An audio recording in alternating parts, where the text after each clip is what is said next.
Bonjour, je m'appelle Léa, j'ai 22 ans, vous me connaissez peut-être sous le nom de Je ne suis pas jolie. Et aujourd'hui, suite aux nombreuses sollicitations, j'ai décidé de vous parler de parentalité de façon libre et éclairée dans le nid. Le nid, c'est un endroit intime, entre nous, où il n'y a pas de vérité ni de jugement, on partage simplement avec bienveillance sur ce sujet si controversé qu'est la parentalité.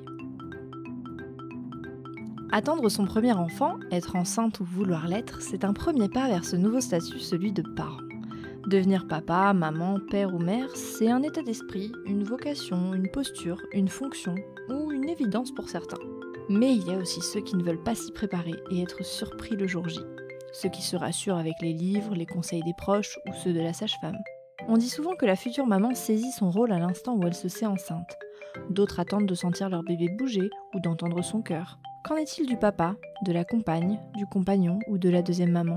Laurie et Nicolas nous raconteront leur parcours pendant cette grossesse et leurs appréhensions pour le jour J. Puis, nous recevons Rachel, sage-femme depuis plus de 10 ans. Elle nous donne ses conseils pour être des futurs parents apaisés. Laurie a 29 ans, Nicolas 30. Il est professeur des écoles, elle est ingénieure en propriété intellectuelle à Paris. Enceinte de 8 mois, ils attendent un petit garçon pour le mois d'avril. Nicolas, son mari, est à ses côtés pendant sa grossesse. Ensemble, ils se préparent doucement à devenir parents et partagent avec nous dans le nid leurs doutes, craintes et questionnements. On va commencer par la question basique, mais comment est-ce que se passe la grossesse ? Quel est votre état d'esprit ? Peut-être Laurie, si tu veux nous dire un peu. Ouais, bon, ça se passe très bien d'un point de vue médical, déjà tout va bien. J'ai quelques petites contractions, mais on arrive à la fin, donc du repos, mais sinon ça s'est très bien passé. J'ai pas eu de nausées particulières, un peu de fatigue les premiers mois, mais ça a été, on a préparé l'arrivée depuis un long moment. On a préparé la chambre, la valise est prête depuis déjà quelques semaines. On est prêt, quoi. Ouais, prêt à partir à tout moment. Et au niveau de l'état d'esprit, est-ce que la grossesse s'est déroulée comme tu t'attendais Après, tu sais, t'as toujours le retour des copines et de l'entourage. Tu verras, c'est merveilleux, machin.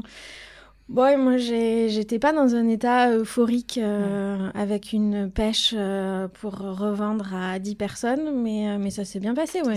L'état d'esprit était bon, pas trop d'inquiétude. Pourtant, je suis quelqu'un d'assez stressé. Mais moi qui suis normalement très stressé et anxieux, visiblement, là, je le suis pas du tout. Mais je crois que tu as oublié les premiers mois de la grossesse où il y avait une grosse inquiétude. Est-ce que ça va aller ? Est-ce qu'il va bien s'accrocher ? Ouais, ça, c'était l'inquiétude. Et puis finalement... au bout d'un mois et demi, il n'y a plus rien du tout, au contraire. C'est très positif. À partir du moment où tu le sens bouger, en fait. Ouais, c'est rassurant. Ouais.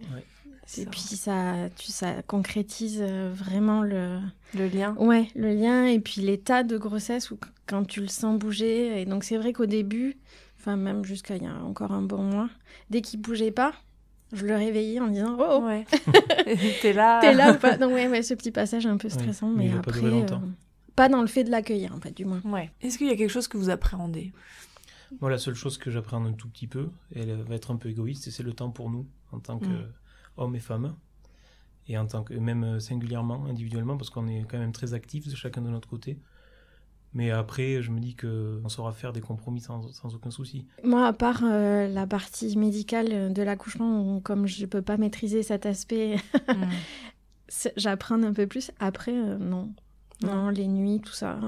Non, je me dis que y a pas de raison qu'on n'y arrive pas, en fait. Et que on va faire en fonction de lui, de son rythme, la façon dont il veut démarrer sa vie. Et puis, on verra, quoi. Ouais. Puis, on est bien entourés. On a nos parents, on a des amis, si vraiment on flanche. Donc... Je trouve que c'est important, l'entourage, même dans la grossesse, tout ça, l'accompagnement et le regard qu'ils peuvent avoir. Après, nous, nos parents sont loin. Ils sont dans le sud de la France et nous, on habite en région parisienne.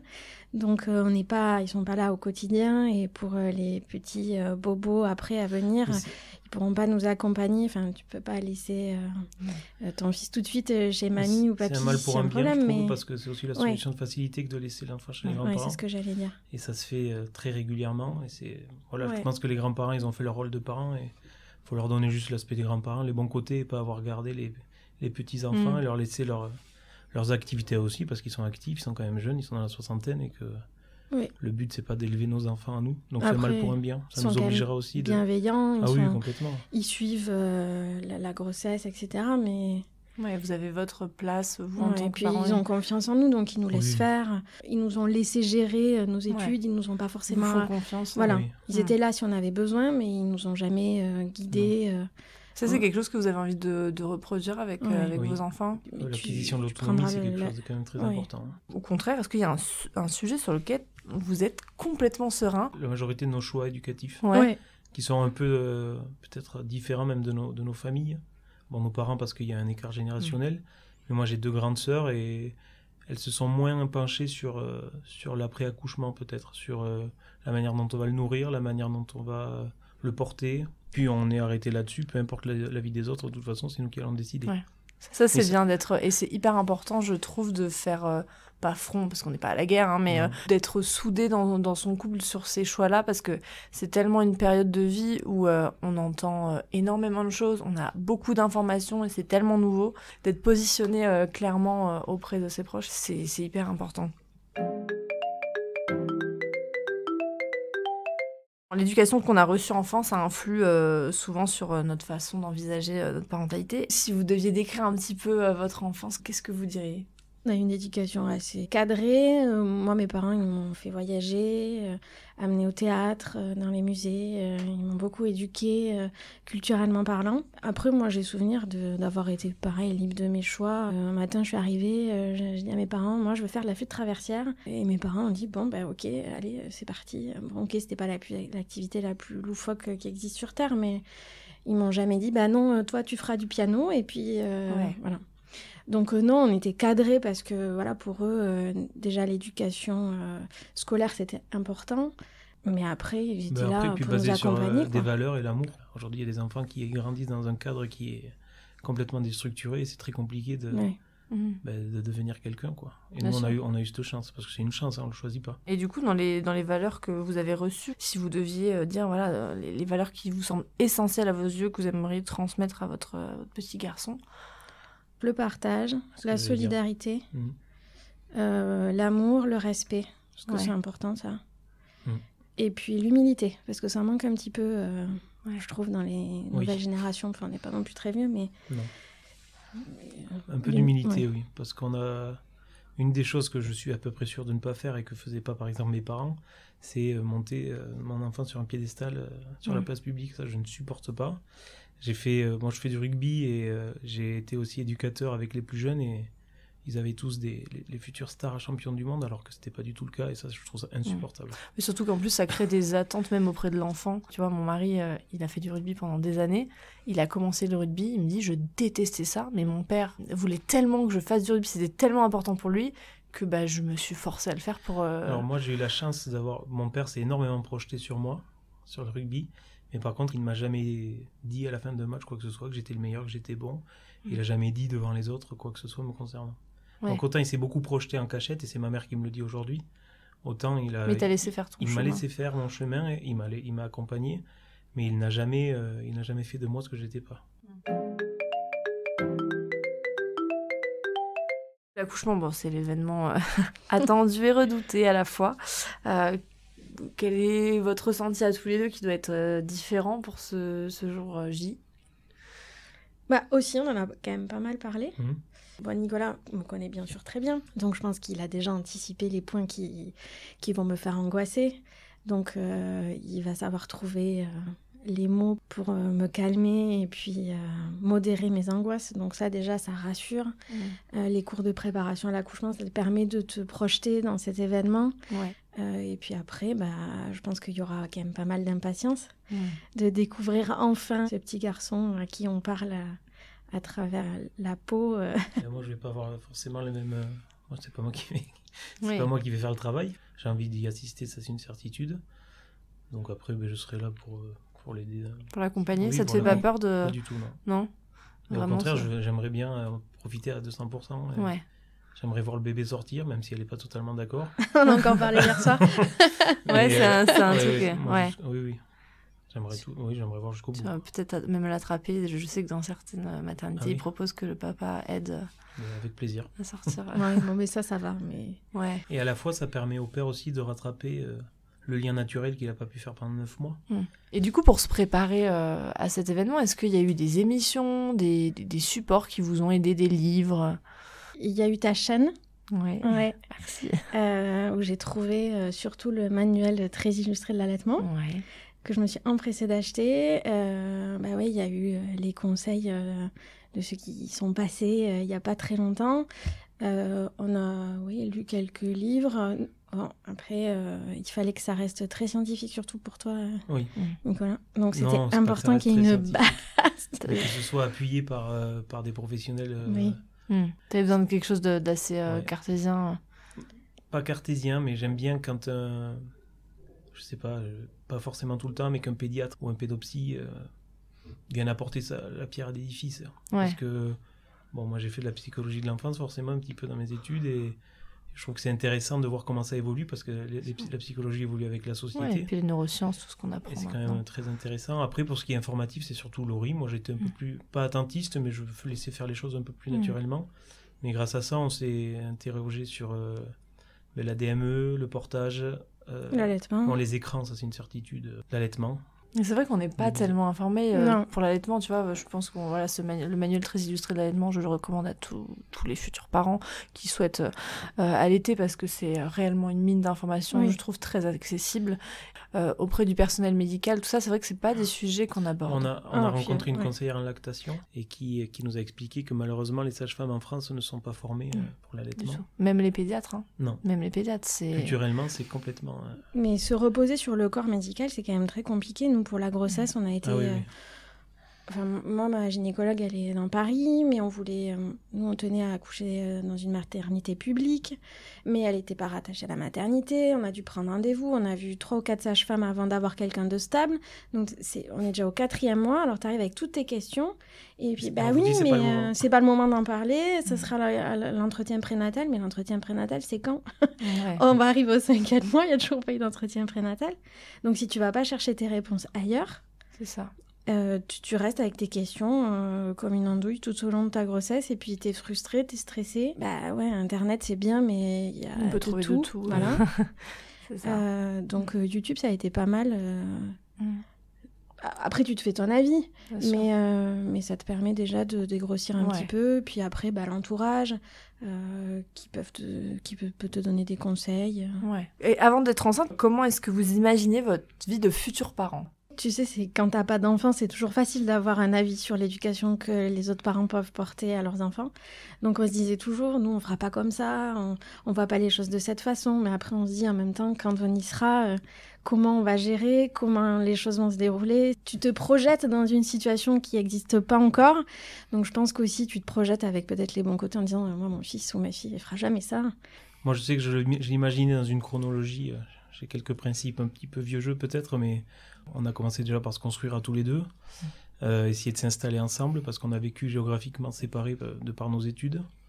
Puis une fois qu'on s'est installé et que tout allait bien, on s'est mariés. Et puis maintenant, moi j'aime bien faire les choses dans cet ordre-là pour être sûr qu'il arrive dans un foyer le plus stable possible. Qu'on soit installé dans nos vies professionnelles, qu'on ait un appartement pour le recevoir. Vous sentir près de cette façon-là. Ouais. Déjà matériellement, moi ça me rassure parce que j'ai toujours besoin d'être un peu rassurée. Et puis en plus tu te dis qu'une fois que tu as construit quelque chose à deux et que tu es bien tous les deux, je pense que tu es encore mieux pour accueillir quelqu'un.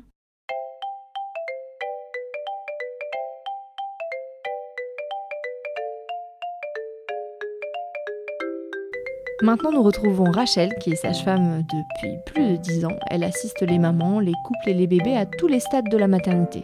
Consultation, examen et accompagnement, Rachel nous raconte comment être des parents sereins et préparés grâce à ses précieux conseils. Sage-femme, on a souvent tendance à croire que ça s'arrête au jour J à l'accouchement, mais en fait c'est un accompagnement qui est beaucoup plus global. Est-ce que tu peux nous parler un petit peu de tout ça ? Tout à fait, c'est-à-dire qu'en fait on voit même les femmes en préconceptionnel, c'est-à-dire avant qu'elles tombent enceintes, on les voit, on les accompagne Et puis après, on les voit tout au long de la grossesse. Donc moi, je les vois des premières consultations jusqu'aux dernières consultations au 9e mois. Et surtout, on les voit après l'accouchement, où là, elles ont vraiment besoin d'avoir une personne qui les accompagne dans ce passage un peu délicat, quand la confrontation au bébé réel. Et on les voit même pour après le suivi gynécologique. Donc c'est vraiment, on accompagne gérer la femme tout au long de sa vie. Et c'est ça qui est très émouvant, même nous, en tant que sage-femme, parce que on est vraiment dans l'intimité des femmes, des couples aussi, parce qu'on sympathise aussi pas mal avec les papas lors des suivis. Ouais, c'est très global. On a la chance de pouvoir suivre des cours de préparation à la naissance qui sont remboursés donc par la sécurité sociale. Quels sont les bienfaits que tu observes pour les couples? Est-ce que tu penses que c'est indispensable? Alors, la préparation à la naissance, on en parle très peu au final. Je pense que c'est quand même des femmes assez privilégiées déjà qui viennent vers nous. Et pourtant, pour moi, c'est indispensable. C'est-à-dire que c'est aussi important, sinon plus important qu'une consultation. Et oui, il y a plusieurs types de préparation à la naissance, mais c'est avant tout des temps d'échange avec la maman, avec le papa, pour se préparer à devenir mère. Et ce temps d'échange, je dirais aussi de préparation psychologique et physique aussi, parce qu'il y a aussi des préparations physiques, il est vraiment très, très important. Ouais. Et je pense qu'il faudrait qu'il y ait beaucoup plus d'informations sur ça, parce qu'il y a des femmes qui regrettent de ne pas avoir fait la préparation à la naissance. Et moi, c'est mon 2e, je suis sage-femme. Et pourtant, je fais de la préparation à la naissance avec mon conjoint. Et ça me fait du bien de voir une sage-femme qui me rassure dans mes compétences à devenir mère. Et je pense que c'est très important. Ouais. Tu penses que ça permet aussi aux partenaires de s'impliquer d'une autre façon? Tout à fait, parce que je pense qu'on construit notre parentalité différemment, la mère et le père. Et je pense que c'est des temps aussi importants pour le papa, parce que du coup, ça leur permet de trouver plus facilement leur place, à la fois pendant la grossesse et l'après-accouchement, et ça leur donne eux aussi confiance en leur fusion de compétences paternelles, quoi. Donc oui, c'est important. Et au niveau du choix de ces préparatifs, de ces cours de préparation, c'est vrai qu'aujourd'hui, on en voit beaucoup, l'autonomie, il y a aussi la sophrologie, il y a plein de méthodes différentes. Est-ce que tu penses que c'est vraiment un choix qui doit être fait dans le couple? Alors, il y a des choses un peu à la mode, comme l'autonomie, l'acupuncture. Moi, je pense que ce qui est important avant tout, c'est de trouver une personne de confiance, une sage-femme référente qui va nous accompagner au-delà de la préparation à la naissance, puisque on va pouvoir aborder les massages, mais avant tout, c'est d'avoir une sage-femme qui nous accompagne dans cette grande étape qu'est la maternité et qui est là pour nous rassurer. C'est vrai que c'est important d'avoir quelqu'un qui répond au jour le jour à nos questionnements évolutifs en fonction du moment de la grossesse, quoi. Oui, c'est ce lien, en fait, c'est vrai que le lien qui est très très important. Et moi, je sais que j'avais commencé à avoir une sage-femme pendant ma grossesse. Et je me suis rendu compte qu'elle n'était pas du tout dans le même état d'esprit que nous pour l'arrivée de notre enfant. Et ça a été difficile, mais on a pris la décision de changer et vraiment de trouver quelqu'un qui était pour le coup complètement en adéquation avec ce qu'on voulait. Et c'est vrai qu'on n'ose pas forcément, mais moi je pense que comme tu dis, c'est hyper important. Je pense que c'est très important d'avoir un feeling avec la sage-femme qui va nous suivre, parce que je pense qu'il y a le côté médical, mais il n'y a pas que le côté médical. Et du coup, si à un moment donné on sent que la prise de contact, ça va pas fonctionner parce que elle est peut-être pas en phase avec nos attentes, il faut pas hésiter à changer, tout à fait. Qu'est-ce que tu peux conseiller aux futurs parents? Alors moi, avec mon regard de sage-femme, la priorité quand on est enceinte, c'est d'être bien, d'essayer de prendre soin de soi. Et donc prendre soin de soi, ça va peut-être être faire des séances de yoga, des séances d'aquagym, peut-être d'avoir un temps d'échange avec la sage-femme à un moment donné sur, je sais pas, un sujet qui nous angoisse, la césarienne ou l'épisiotomie. Donc avant tout, c'est prendre soin de soi et physiquement et psychologiquement, psychiquement, pour arriver dans les meilleures conditions, et physiques et psychiques pour l'arrivée de son bébé, quoi. Et c'est ça la grande priorité, je pense. Ouais. Il y a des femmes qui vont dire, moi je préfère pas faire de préparation à la naissance parce que, au contraire, ça va peut-être m'angoisser. Il n'y a pas une bonne manière de se préparer, je pense. Non, c'est vraiment ce qui nous correspond, et prendre le temps de se connaître aussi. Tout à fait. Et puis je pense qu'il y a des femmes, par exemple, qui arrivent, quand on pose la question, est-ce que vous souhaitez une péridurale ou pas? Moi, je pose toujours la question, comment vous vous placez par rapport aux contractions, à la douleur d'accouchement. Les femmes qui, au début, disent « Ah, moi, je veux une péridurale, absolument. » Et puis après, avec la préparation à la naissance, on va leur faire réfléchir sur la péridurale, sur la liberté de posture.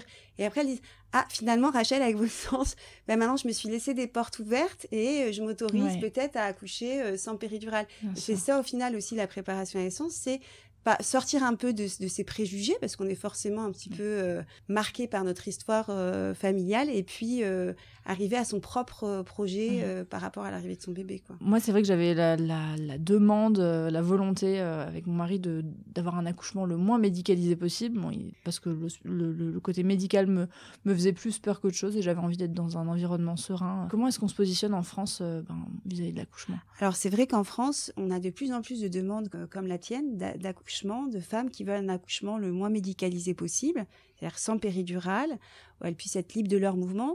Et donc de plus en plus de maisons de naissance vont s'ouvrir, j'espère, dans les années à venir. À Paris, il y a le Calme, par exemple, qui veut dire comme à la maison. Certaines maternités, par exemple comme Necker, vont ouvrir des unités physiologiques pour répondre à la demande des femmes d'accoucher sans péridurale. Et ce qui est important, je pense, voilà, c'est d'avoir une offre de soins assez diversifiée pour répondre aux attentes des mères. Et c'est vrai qu'à l'heure actuelle, peut-être qu'en France, il manque un petit peu de place en maison de naissance, qu'il y a beaucoup, beaucoup de demandes au Calme, et je sais que les sages-femmes n'arrivent pas à y répondre. Un allaitement réussi, c'est très souvent un allaitement qui est bien accompagné et bien informé. Comment est-ce que les couples qui souhaitent allaiter peuvent se préparer pendant la grossesse afin d'être un peu plus zen? Alors, je pense que c'est bien de faire une séance sur l'allaitement. Voilà. Il y a des petits films sur l'allaitement. Par exemple, moi, je passe lors des séances de préparation à la naissance. Et après, c'est vrai que l'allaitement, même si on a été bien informé en amont, c'est vraiment expérimental, l'allaitement. Donc, il faut le vivre soi-même. Et comme n'importe quel apprentissage de la vie, il faut se connecter avec son bébé, il faut être en phase avec son bébé. Donc, il va y avoir un petit temps d'adaptation qui change selon les femmes. Et c'est vrai que l'allaitement, c'est naturel, mais c'est pas inné. Et ça, c'est important de le rappeler aux femmes. Je pense qu'il fait la différence entre peut-être deux femmes, c'est aussi la motivation. Et ça, c'est important d'être très motivé quand on souhaite allaiter. Et se faire confiance. C'est vrai que moi, je voulais absolument allaiter. J'ai été informée parce que le sujet me plaisait beaucoup. Mais quand je me suis retrouvée à la maternité, j'avais en face de moi des personnes qui n'étaient pas forcément très très informées, certaines plus que d'autres. C'est impressionnant en fait quand on est confronté à une équipe médicale où il y a des avis qui divergent et on a beau être motivé. Moi je sais que j'étais contente d'avoir ma conseillère en lactation qui était aussi sage-femme et qui a su m'aider, mais surtout me dire faites-vous confiance si vous le ressentez comme ça, écoutez-vous. Et bon, c'est vrai que maintenant, quand j'en parle avec les jeunes femmes, j'ai tendance à leur dire n'hésitez pas à demander de l'aide et n'hésitez pas aussi à écouter votre bébé et à vous écouter, même si, encore une fois, oui, c'est pas du tout inné, en fait. On nous met une sacrée pression, mais en fait, quand on se retrouve devant, c'est vrai qu'on est un peu perdu. Et au niveau des doutes et des craintes que peuvent avoir la future maman, est-ce qu'il y a des techniques naturelles, on en parlait un peu tout à l'heure, pour justement, pendant la grossesse, s'apaiser? La sophrologie, le yoga, l'hypnose aussi, qui est de plus en plus pratiquée, l'acupuncture. Donc, il y a plein de médecine douce, de choses qu'on peut faire, l'homéopathie, voilà. Et puis si la mère est vraiment très angoissée, pourquoi pas après aller consulter aussi une psychologue, c'est pas forcément parce que la grossesse réveille des choses, donc je pense qu'il faut pas hésiter à faire plein de choses, et c'est un moment dans sa vie de femme où il faut vraiment prendre soin de soi, donc se dire là je suis stressée, je suis angoissée, je vais essayer de prendre soin de moi un maximum, et peut-être la coupure avec le travail aussi, parce qu'il y a certaines femmes qui ont quand même des travails aussi assez anxiogènes, des rythmes de vie assez soutenus, avec des grosses horaires, et donc peut-être c'est le moment aussi de revoir un petit peu son quotidien. Les congés maternité, moi en France, comparé à certains pays, on a peu de temps. Comparé à d'autres, on en a beaucoup. Tu penses que la durée du congé maternité, elle est idéale pour les parents? Alors moi, je pense qu'il est trop court en postnatal, ça c'est sûr. En prénatal aussi. Tout dépend du travail de la femme. En fait, il y a des femmes qui ont des bonnes conditions de travail, où elles peuvent faire du télétravail, où la hiérarchie est très compréhensive. Donc pourquoi pas continuer à travailler jusqu'au congé maternité. Puis d'autres pour qui c'est vraiment très difficile. Et dans ce cas-là, je pense qu'il ne faut pas hésiter à faire une coupure avec le travail pour se protéger, quoi. Parce que du coup, c'est trop anxiogène pour la mère, quoi. Ouais. Donc l'accompagnement, il ne s'arrête pas à la grossesse, du coup on en parlait tout à l'heure, ni à l'accouchement. Comment il se met en place cet accompagnement? Alors en général, c'est des mamans qu'on connaît déjà pendant la grossesse, donc dès qu'elles accouchent, elles nous appellent ou elles nous envoient un petit message, et on est toujours très heureuse d'apprendre l'arrivée de ce bébé. Et puis du coup, en fonction de leur attente, de ce qu'elles souhaitent, on organise le retour à la maison. Et en général, on vient les voir dans les 2 jours qui suivent la sortie de la maternité, à la fréquence comme elles le souhaitent. C'est-à-dire qu'il y a des femmes qui veulent qu'on vienne 1 fois par semaine, d'autres 2 fois par semaine, d'autres ça va être juste 1 fois, mais en tout cas elles savent qu'on est là pour elles, et c'est ça qui est important, et qu'elles peuvent nous appeler. Et puis on les accompagne, on vient à leur domicile Généralement, c'est le premier mois, parce qu'après, je pense que la femme peut à nouveau être un peu plus mobile, venir se déplacer au cabinet de la sage-femme. Et c'est vraiment des temps qui sont importants, où on est là pour elle, pour le bébé, pour le papa. On fait vraiment un examen du bébé, on va faire tout l'examen clinique, peser le bébé, vérifier que qu'il va bien, et puis l'examen clinique aussi de la maman, les accompagner pour l'allaitement, parce que c'est un temps aussi pour l'allaitement. Et quand on vient vraiment en certains temps en général. Ouais. J'ai fait un sondage auprès de ma communauté sur les réseaux et la plus grande crainte des futurs parents, c'est de ne pas arriver à gérer les nuits, les fameuses nuits, et les pleurs. Quels peuvent être les conseils à ce sujet ? Alors, c'est vrai que c'est la difficulté, c'est les pleurs. Et c'est vrai que je pense que les pleurs du nouveau-né, ça n'a rien à voir avec les pleurs d'un enfant comme ton petit Gaspard qui a 1 an. C'est plutôt, je dirais, des cris pour manifester qui sont là.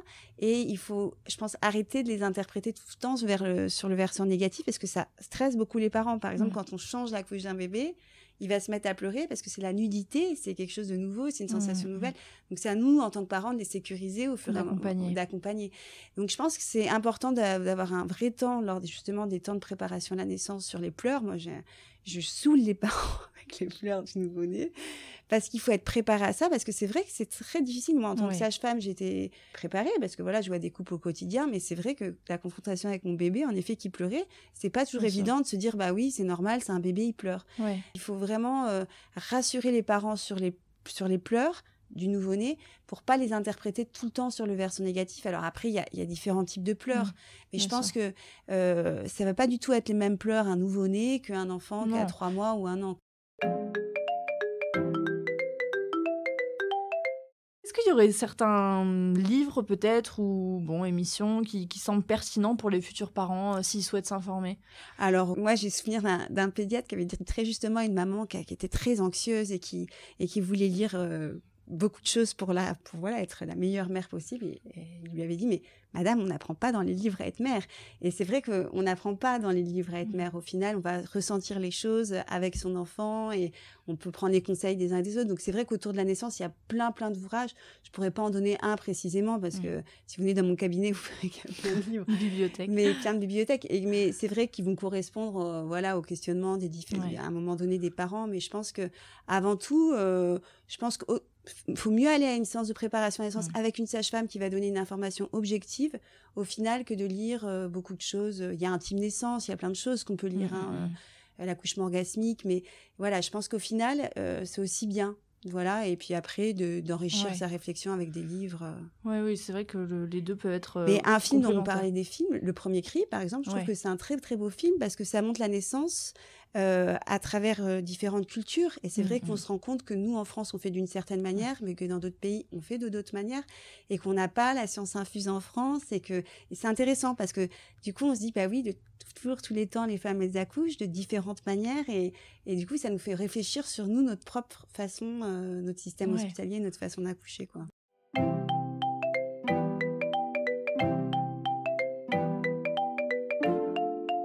Merci d'avoir écouté Le Nid. Vous retrouverez toutes les informations de ce podcast dans la description. N'hésitez pas à nous noter sur iTunes et à nous faire tous vos retours. On a hâte d'avoir vos commentaires. Je vous dis à très vite dans un prochain épisode.